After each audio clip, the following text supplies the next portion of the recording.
अपने सबके मिथिला संस्कार पर स्वागत करै छी।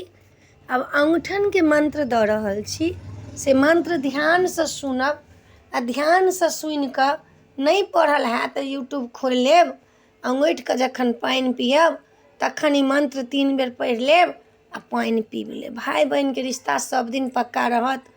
की कहै छै, घरवाली घरवाला के रिश्ता सब दिन पक्का रहत। ए रिश्ता में मजबूती लबै छै मंत्र से।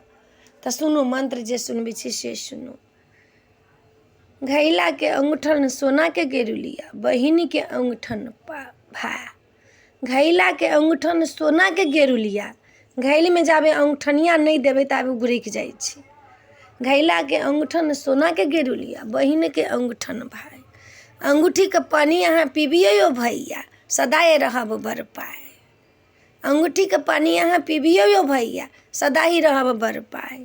अंगूठी के पानी अहाँ पीबियो बहिनिया, सदा ही रहब बर पाए। ये 3 बेर मंत्र पढ़ लेब। घैला के अंगूठन सोना के गेरुलिया, बहिनी के अंगूठन भाई। अंगूठी के पानी अहाँ पीबियो यो भैया, सदा ही रहब बर पाए।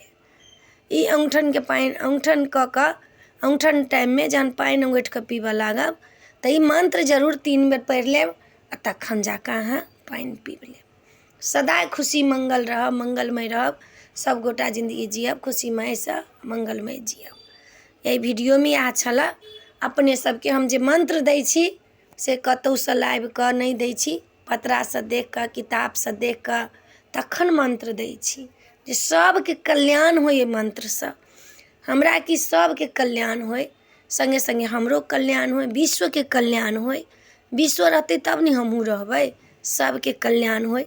आ हमरा अबै तऽ अबैए किछु नहीं, से बात बुझलिए। अहाँ जे सोचब जे हमरा किछु अबैए, चाहे बड्ड पढ़ल लिखल छी, हम किछु नहीं पढ़ल लिखल छी। तऽ माता रानी जे कहै छथिन राधा रानी बाजऽ ला, से हम बाजि दै छी, अहाँ सबके सहयोग से बाजि दै छी। मंत्र नीक लागत, चैनल सब्सक्राइब करब, लाइक करब, कहऽ के नहीं बिसरब। जय मिथिला, जय माता दी।